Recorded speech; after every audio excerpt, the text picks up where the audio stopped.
Hi, so welcome back to Real Auto Reports right here at Real Auto Ranch. I'm Jonathan Malone McGrew, and today we have our real first impressions video on the 2015 Hyundai Sonata, and this is the 2.0T, so it's the turbocharged sport model, and we'll tell you all our first impressions, so join us. From the front on the 2015 Hyundai Sonata, what you're going to notice is a more squared off, more refined front end, at least in my opinion. You have a less squinty, beaky headlight array here. It doesn't dip down the way it did on the old cars. It's more squared off. You've got some strong character lines in the front, a larger, more flat grille as opposed to it being sloped and coming out towards the front in kind of a V shape. So I like this a lot better. It gives this car, in my opinion, the appearance of something like a Lexus GS or LS type of front end, as opposed to the kind of quirky styling that some people have called, things like the Nissan Juke having. And that's kind of where I think the old Sonata played, is in that kind of quirky styling area where you either loved it or you hated it. This seems to be a more all-around design. The fit and finish seems to be decent on this car. You've got some nice detail lines coming off and around the hood, some nice character lines here in the hood itself to give it that kind of V of the hood that we see in these cars. Some nice flaring down here at the bottom in the 2.0T. Of course, you have your lights here that are your running lights, your LEDs, and then of course your fogs down below. Your nice high intensity lights here up in the front. These vehicles have gotten so much better in just how they've integrated all of this into the car. And if you're wondering what this flat spot thing here is, well, of course, that is for the adaptive cruise control, which this car also has. Part of its value for the money perspective on the world at under $35,000. Let's go take a look at how this vehicle has been redesigned from the side, and then we'll go look out back and see how it all wraps up. From the side, the car has gotten better looking, in my opinion. This vehicle has some nice chrome details around the windows. Now, some people have called this chrome line right here a little bit chintzy as it goes out into the headlight, and you'll actually see it's reflected in the reflective material that come down into the headlight design.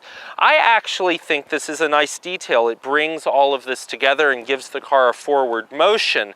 However, everybody has a little bit of an opinion.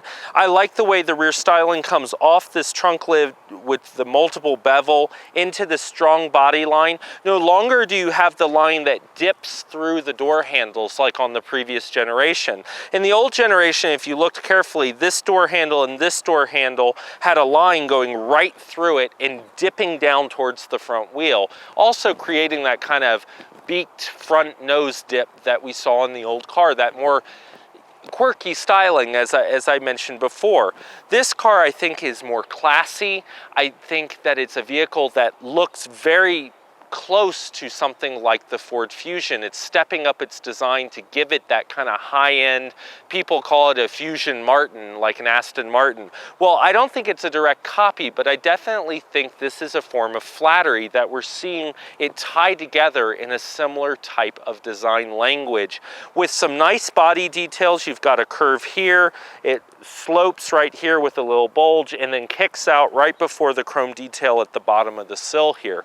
A really nice car from the side. You've got some nice features like the turn signals in the mirror, and you also have blind spot monitoring in the mirrors as well.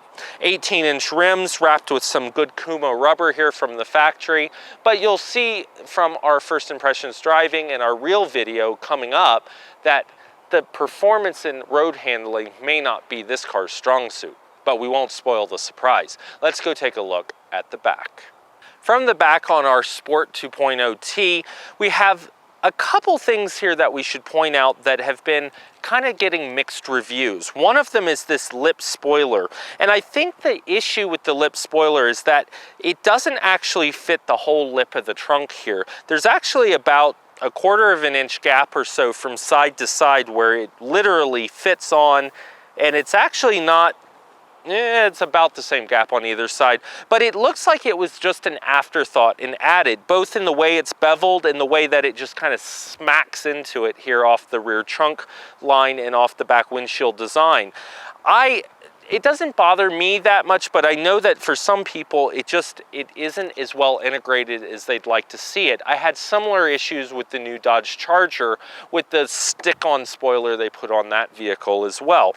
And there was an old saying my father used to say that spoilers spoil the look of the car. In this case, I don't know that it's that drastic, but if it's something that bothers you, you might want to look at, see if you can get a spoiler delete on it as opposed to having the lip spoiler. The taillight design is nice. You have your pipe light LED integration here. It's a nice looking taillight design. I think it's better than the previous generation in that it is a little bit more modern in its looks, and it blends well in the whole body line design, and you get some nice sculpting here. I really do like the attention to detail they've played with the body here and all the detail and the flaring that's probably hard to see on camera, but it flares out at the bottom here. You've got some nice character lines up throughout. Gives this car a higher end feel, even though it is really a value oriented car. Now, the other thing is these quad tip pipes. These are pretty cool because they're actually real. You can see them bouncing there. They're not just bumper cover pieces that are stuck into the bumper and then have pipes kind of dangling in them. They wiggle around there, and they are quad tips, and I think they make the back look pretty darn cool. Now for the things that I don't like. You guys know this was coming. I'll pop the trunk. I don't even know if it opened. So from a parking lot perspective, and we do test these cars from how you load stuff in and how you load stuff out, it doesn't even lift up so you can grab it. It's down here like it, you know, see, it's shut. It's open. It's barely up. So I don't know why you can't just lift it up like that. But good trunk space, 1.6 cubic feet of trunk space in this vehicle. Lots of luggage can go in here, which is great for a car that has added an inch of legroom in the rear, which brings me to our next set of commentary. Let's go take a look at the interior. From the driver's seat, what you're going to find in the Hyundai Sonata is a significant improvement in 2015 from the previous generation. The fit and finish is nicer, the soft touch is improved around the vehicle. You've got nice detail like contrast stitching, contrast piping on the seats themselves and on the wheel. The gauges are improved, and the whole center stack has been redesigned. It's made wider, flatter, easier to use, higher in digital gauges or digital displays, and the contrast in the navigation really pops. It's easy to see. It's a nice experience while still being a touchscreen, which some people are going to like, but it's not going to have the dial and knobs that some of the other vehicles do out there, like the BMWs and the Audis and the Mercedes and so on, Infinitis, that have gone to a knob only or scroll type system so you don't have to reach for the display. Lexus has also done this and moved the display further towards the windshield away from the drivers so they can look more out over the hood. This is more of an older school play where you're actually still touching the screen, more like in the Dodge Charger where everything is through the touchscreen, and that's all the Chrysler Jeep vehicles have that kind of Uconnect touch display. This is very similar to that. I like this vehicle. I like the fit and finish. It has good controls. It's easy to understand. The seats are decent. They're well bolstered, a little bit firm from a first impressions perspective, but the rear legroom is the real key in this vehicle. Again, an extra added inch from the previous generation, and it shows. You get in and it's just a ton of legroom back there. It makes you feel like you're driving an extended wheelbase sedan, like an executive sedan, when you put your rear passengers back there. Memory seats are another great thing in this. Heated and cooled front seats and heated rear seats. Definitely need to put this on your checkout list and cross-shop it with something like the Ford Fusion, which has a very similar kind of persona to it. Let's go check out what powers this vehicle under the hood. Under the hood, you're going to find an inline 4-cylinder twin-scroll turbocharged motor. They call it the Turbo GDI. It is 245 horsepower, mated to a 6-speed automatic transmission. It's front-wheel drive, of course, and it will do fairly decent fuel economy at 26 miles combined, 23 city, 32 highway. So those are all the good points. Now we talk about what they did to it in 2015, which is reduce the power. And it's always a little odd to us when they do this. We had the same complaint in the Subaru Impreza when they reduced the power in the newer generation, and it felt sluggish. This vehicle doesn't really feel sluggish, and we'll talk about it in our first driving experience coming up next. But it is a reduction of almost 30 horsepower from the last generation 2.0T to now. And so the old gen had 274 and did 0 to 60 in about 6.1 seconds with other independent testing. And this vehicle is 245 horsepower and does 0 to 60 in about 8 seconds. For those of you that are doing the math, that's 1.9 second difference 0 to 60 time, and this car is 1.9 seconds slower. We're not really sure if that was a fuel efficiency play because we don't see that the fuel efficiency is that drastically different when you're looking at calling this a Sport 2.0T. So the Sport 2.0T in 2005 will get, well, blown apart at the drag races by the previous generation. So that's something that is interesting to note, but it does get good fuel economy. 32 highway is great for a turbocharged motor. It's peppy, and well, let's go show you what it drives like out on the road. So hitting the road here in our first impressions driving experience in the 2015 Hyundai Sonata 2.0T. This is the turbocharged model, the sport model, if you will, and this is a different drive than you would have experienced in the previous generation, the outgoing generation, because in 2015, we have a new inline 4 with a 245 horsepower output coming from the twin-scroll turbo. Now, this is actually down from 274 horsepower of the outgoing generation. Now, it's still peppy, and it still will set you back in your seat and feel quick, not fast. It is a car that will grab rubber at lower ends, so if you start up right from a stop sign and you really lay into the accelerator, it will grab some rubber as it goes along, even with traction control. The steering is decent to me. It has a nice weight. It's a little light in the center feel, so I feel like the car, just from our first impressions, wanders a little bit. But all in all, it seems to drive nicely. It does have this flat-bottomed wheel, which I think is kind of its nod at the Sport. It is feels slightly larger in total size, and it does have about an inch extra of legroom in the back. So everything's nice, though, about it from a driving perspective in that regard. Decent road noise avoidance, if you will. Also, I'd like to point out that from a driving impressions, the suspension is fairly stiff, which you would expect if something is trying to be sportier, but it really does, when you hit a pothole, you really notice.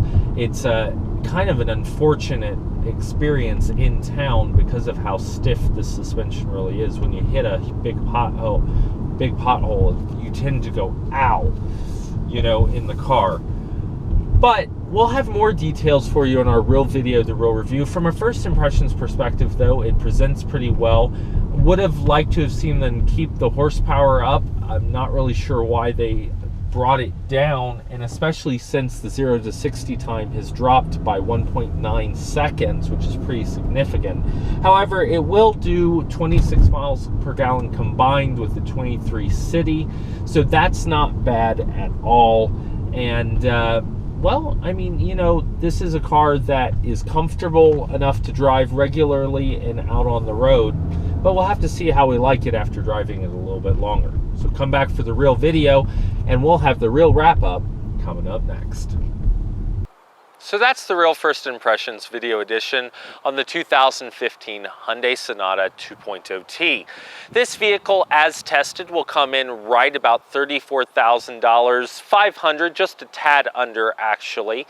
It is well optioned, and from a first impressions perspective, that is one of the key takeaways from this vehicle. Value for the money. Lots of options like heated and cooled front seats, navigation, satellite radio, adaptive cruise control. You have 18-inch rims, a sporty look, a pearlescent white paint on this particular vehicle, the panoramic sunroof, leather seating surfaces, contrast pinstriping or piping, I should say, not pinstriping, but piping around the seats along with contrast stitching. It's a vehicle that just loads up the option group. And then, from a first impressions perspective, you have to take into consideration that yes, the suspension's a little stiff.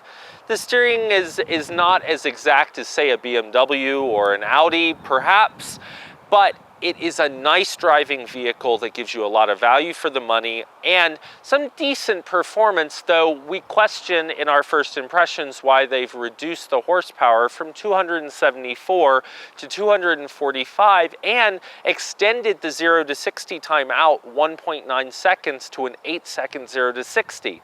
This car would just be so much cooler if it was the turbo from the last generation in this body and still able to do 0 to 60 in that 6.1 second range.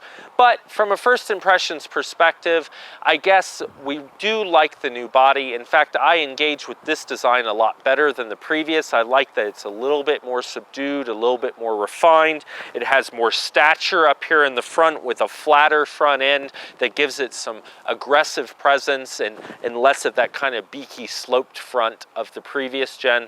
I like the rear taillights with the piping. So it's definitely a vehicle from a first impressions that makes a better curb appeal statement in my opinion. And well, we'd like to know what you think, so leave us some comments. Go check it out if you're in the market for a full-size four-door sedan. Cross-shop it with your Ford Fusions, your Malibus, your Kia Optimas, so on and so forth, your Honda Accords. I'm Jonathan Malone McGrew right here at Real Auto Ranch. Like us on Facebook, subscribe to our YouTube channel, and make sure you come back for more reviews. We'll see you down the road.